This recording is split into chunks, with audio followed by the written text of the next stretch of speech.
नमस्कार, स्वागत है आपका एसके अकाउंटेंसी। आज हम अध्ययन करेंगे कक्षा 12 के लिए ख्याति के विषय में। ख्याति एक बहुत ही व्यापक शब्द है, बहुत ही विस्तृत शब्द है। अंग्रेजी में इसको गुडविल कहते हैं। तो आइए जानते हैं इसका क्या अर्थ होता है। ख्याति से आशय किसी व्यक्ति, संस्था, फर्म, कंपनी, व्यवसाय की साख, यश, कीर्ति या प्रसिद्धि से लगाया जाता है। यह एक अमूर्त संपत्ति है जिसे मुद्रा में मापा जा सकता है। अर्थात इसका ये हुआ कहने का कि इसमें व्यवसाय की प्रसिद्धि जो होती है, व्यवसाय का जो फेमस होना होता है, ग्राहक उसको ज्यादा से ज्यादा पसंद करते हैं, किसी कंपनी के ब्रांड को पसंद करते हैं, किसी व्यवसाय को बहुत अच्छे से पसंद करते हैं, किसी खाद्य वस्तु को पसंद करते हैं या किसी ऐसे प्रोडक्ट को पसंद करते हैं जो सबसे ज्यादा बिकता है। जैसे उसमें कुछ भी हो सकता है, खाने की चीज हो सकती है, कपड़ा हो सकता है, ये सब। तो ये सब चीज उसकी उत्तम क्वालिटी और वहां के व्यापारी के व्यवहार के कारण ये सब होता है। तो वस्तु का प्रसिद्ध होना, वस्तु की क्वालिटी के कारण उसका प्रसिद्ध हो जाना, ये व्यापार की ख्याति, साख, गुडविल कहलाती है। परिभाषा की अगर हम इसकी बात करें तो परिभाषा इसकी दी है मोरिसे के अनुसार, ख्याति एक फर्म के आशातीत लाभों का वर्तमान मूल्य है। मोरिसे ने कहा है ख्याति एक फर्म के आशातीत लाभों का वर्तमान मूल्य है। इससे पहले एक बात यह आ जाती है कि इसमें परिभाषा देना इसकी अत्यंत कठिन है। फिर भी कुछ प्रोफेसर्स ने, कुछ ज्ञानवान लोगों ने बताया है इसके बारे में, कुछ परिभाषाएं दी है। लॉर्ड एल्डन के अनुसार कहा गया है ख्याति की संभावना के अतिरिक्त कुछ भी नहीं है कि पुराने ग्राहक पुराने स्थान पर आते रहें। लॉर्ड एल्डन ने कहा है कि ख्याति इस संभावना के अतिरिक्त कुछ भी नहीं है कि पुराने ग्राहक पुराने स्थान पर ही आते रहेंगे। तो ये बहुत ही अच्छी डेफिनेशन दी है। अब इसमें व्यापारी का व्यवहार भी काम करता है, व्यापारी की वस्तुएं भी काम करती हैं, उसकी वस्तुओं की उच्चता, क्वालिटी, गुणवत्ता, ये सब काम करती हैं उसमें। अर्थात हम निष्कर्ष रूप से ये कह सकते हैं कि अर्थ और परिभाषा के आधार पर हम ये कह सकते हैं कि ख्याति किसी व्यक्ति के व्यवहार का परिणाम है। कोई व्यक्ति अगर अच्छा व्यवहार करता है, अच्छी वस्तुएं बेचता है, तो वो प्रसिद्ध अपने आप ही हो जाती है, प्रचार लोग फिर अपने आप ही करते हैं।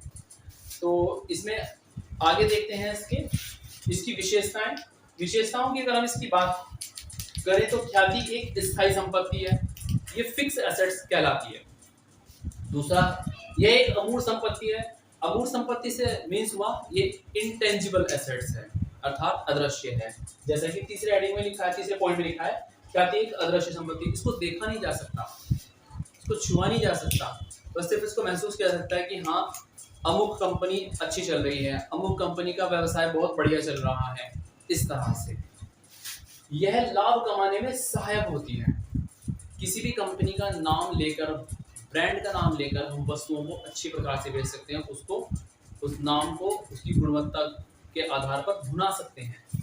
इस पर मूल्य ह्रास अप्लिकेट नहीं किया जाता। मूल्य ह्रास से मतलब हो गया कि जिस प्रकार से स्थायी संपत्तियों के ऊपर ह्रास लगाकर उसके मूल्य को अप्लिकेट किया जाता है, इस तरह से स्थायी संपत्ति होने के साथ साथ गुडविल पर ह्रास नहीं लगाया जाता है और इसका मूल्य प्रतिवर्ष ऐसा माना जाता है कि बढ़ता रहता है। बात करते हैं तो ख्याति 4 प्रकार से होती है। नंबर 1, कुत्ते के स्वभाव की ख्याति यानी कि dogs natures. Number 2, cats nature अर्थात बिल्ली के स्वभाव की। और नंबर 3, चूहे के स्वभाव की। और नंबर 4, खरगोश के स्वभाव की ख्याति। ये ख्याति हम इन नेचर्स को जानने से पहले एक बार पहले हम उन जो पशु हैं ये इनके नेचर्स के बारे में भी जान लेते हैं। उनके नेचर्स के बारे में हमें पता होना चाहिए। जैसे कुत्ते का जो नेचर होता है वो स्वामी भक्त होता है। डॉग्स नेचर जो होता है वो स्वामी भक्त होता है, अर्थात कुत्ता अपने स्वामी के साथ साथ जाता है। यह इस प्रकार की ख्याति होती है कि इस प्रकार की ख्याति का व्यक्ति जहां पर भी जाएगा लोग उसके पीछे पीछे इस तरह से आते हैं। ऐसे नेचर के ग्राहक जो हैं, ऐसे स्वभाव के ग्राहक जो हैं, उस स्थान विशेष से लगाव नहीं रखते हैं, उस व्यक्ति विशेष से लगाव रखते हैं जो उच्च क्वालिटी की, उत्तम क्वालिटी गुणवत्ता की वस्तुओं को बेचता है या सेवाएं देता है। अर्थात उसके काम से लोग प्रेरित होकर उसके साथ साथ ही जहां भी वे जाता है उसके साथ साथ ही वहीं से सामान खरीदते हैं या उसकी सेवाएं लेते हैं। दूसरा आता है बिल्ली के स्वभाव की ख्याति। बिल्ली का स्वभाव होता है कि वह अपने इस जो स्थान होता है उसको छोड़कर कहीं नहीं जाती है, चाहे उसका स्वामी स्थान बदल दे, वह अपने स्थान को नहीं छोड़ती है। तो ऐसे जो नेचर के ग्राहक होते हैं, ऐसी जो स्वभाव के ग्राहक होते हैं, ऐसी ख्याति के जो लोग होते हैं, वे स्थान विशेष से लगाव रखते हैं, न कि व्यक्ति विशेष से। डॉग्स नेचर्स में लोग व्यक्ति विशेष से लगाव रखते हैं, इसमें स्थान विशेष से लगाव रखते हैं। चूहे के स्वभाव वाली ख्याति जो होती है, रैट नेचर गुडविल, इसका अर्थ होता है उसको ना तो व्यक्ति से लगाव होता है और ना ही स्थान से लगाव होता है। वह सिर्फ खाने पीने की वस्तु के साथ साथ दौड़ता है, जहां भी उसको खाने पीने की वस्तु मिलती है वहीं पर वह दौड़ लगाता है। अर्थात इस प्रकार के नेचर के जो ग्राहक होते हैं उनको न व्यक्ति से मतलब है न संस्था से, जहां पर भी जैसा भी जो सामान मिलेगा वहीं से वो खरीद लेते हैं और वहीं से अपने कार्य को सुचारू रूप से चलाते हैं। चौथा आता है आपका खरगोश के स्वभाव की ख्याति।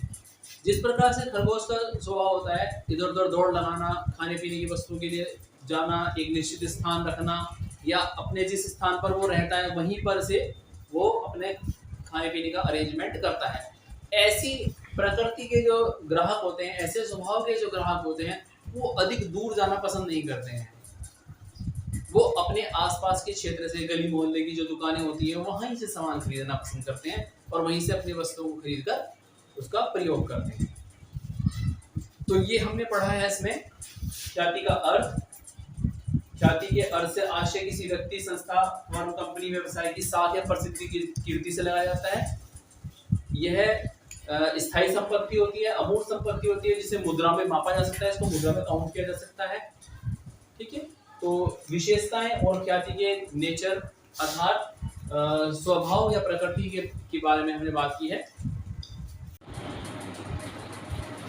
ख्याति का अर्थ, परिभाषा, विशेषताएं और उसकी प्रकृति को समझ लेने के पश्चात अब हम इसके कुछ क्रियात्मक प्रश्नों का अध्ययन करते हैं, जिससे हमें थोड़ा सा ये अनुमान हो जाएगा कि ख्याति की गणना किस प्रकार से की जाती है। जैसा कि हमने बताया है कि ख्याति का एक मूल्य होता है, यह स्थायी संपत्ति होती है। तो आइए देखते हैं इसको प्रश्न से के माध्यम से जानते हैं कि किस प्रकार से।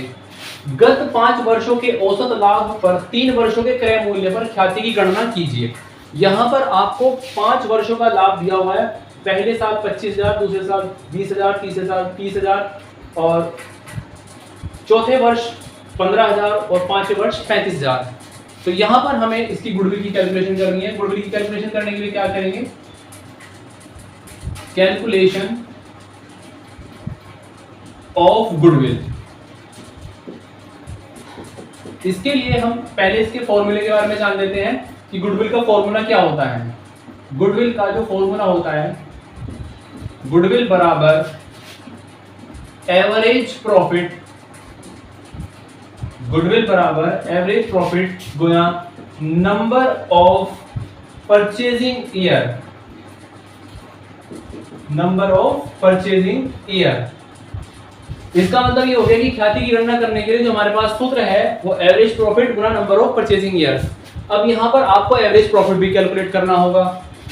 उसका फॉर्मूला होगा हमारे पास एवरेज प्रॉफिट बराबर टोटल प्रॉफिट बटे नंबर ऑफ ईयर,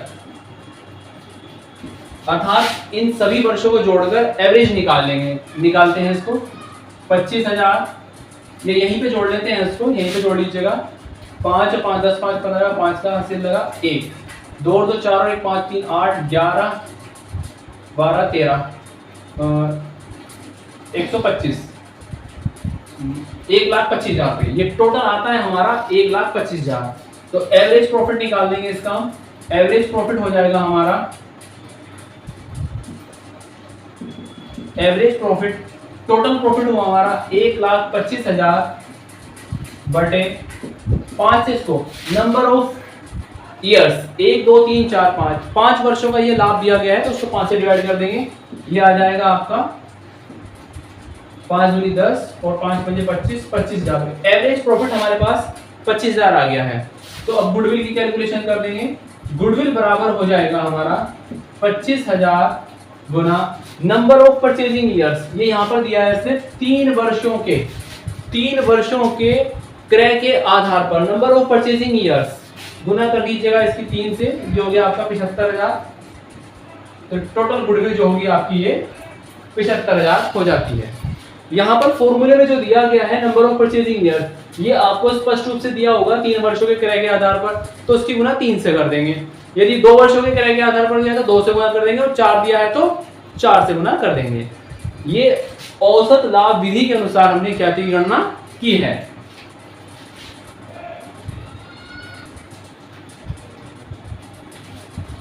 अगला प्रश्न देखते हैं अब।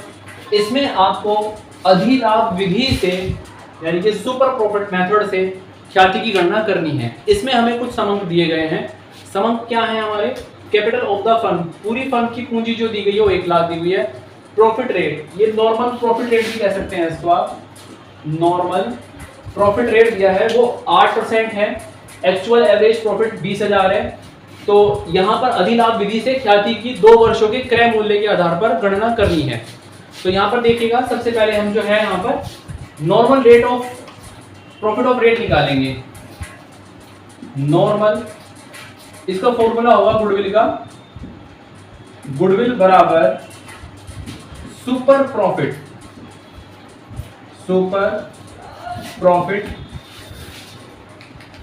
Profit into number of purchasing year, number of purchasing year. अब सुपर प्रॉफिट निकालने के लिए यहां पर क्या फॉर्मूला होगा आपके पास? Super profit is equal to होगा एक्चुअल एवरेज प्रॉफिट भी हो सकता है, वो प्रॉफिट भी हो सकता है। तो actual profit minus normal profit. अब यहां पर समझने वाली बात ये होगी कि हमें गुडविल कैलकुलेट करनी है, super profit Guna number of purchasing years, अर्थात जो हमारा अधिलाभ होगा उसकी गुना कर देंगे नंबर ऑफ ईयर्स से। लेकिन अधिलाभ कैसे निकालेंगे? एक्चुअल प्रॉफिट यानी कि वास्तविक लाभ माइनस सामान्य लाभ, जितना भी हमारा वास्तविक लाभ हुआ है उसमें सामान्य लाभ घटा देंगे। तो यहां पर देखिए, पहले हम इसको काउंट करते हैं कि हमारा एक्चुअल प्रॉफिट है कितना, वो नॉर्मल प्रॉफिट है कितना। तो नॉर्मल प्रॉफिट के लिए यहां पर हम कैपिटल इंटू रेट इंटू 100, अर्थात 1 लाख रुपए की हमने पूंजी लगाई है, उसका 8% हमारा हो जाएगा 8,000 रुपए। यानी कि वास्तविक लाभ जो है हमारा, वो सामान्य लाभ जो है जिसकी हमने डिमांड रखी थी, जितना हमें लाभ चाहिए था वो 8,000 है। 8,000 हमने पूंजी जो विनियोजित की है उस पर लाभ हमें चाहिए था, परंतु एक्चुअल में हुआ कितना है? 20,000। तो बिल्कुल स्पष्ट बात है ये, जितना हमने सामान्य माना था उससे कहीं ज्यादा हुआ है 20,000। तो यानी कि जो हमने सोचा उससे ज्यादा, उसका मतलब बढ़ गया है प्रॉफिट। तो बढ़े हुए इस प्रॉफिट को अधिलाभ कहेंगे। कितना हुआ है वो? तो सुपर प्रॉफिट हमारा कितना हो गया? सुपर प्रॉफिट हमारा हो गया है 20,000 माइनस 8,000 बराबर 12,000। तो अब गुडविल देख लीजिएगा कितनी हो जाएगी। गुडविल बराबर हमारी हो जाएगी, गुडविल हो जाएगी 12,000 की गुना कर देंगे आप कितने रुपए से? 2 रुपए से। 2 से नंबर ऑफ परचेजिंग है 2 है यहाँ पर, तो 12 दूनी 24,000। ये हमारी 24,000 रुपए गुडविल हो जाएगी। ये आपका आंसर हो गया। तो इस प्रकार से हम देखते हैं कि क्रियात्मक प्रश्नों के माध्यम से हमने देखा है कि ये गुडविल किस तरह से काउंट की जाती है। धन्यवाद।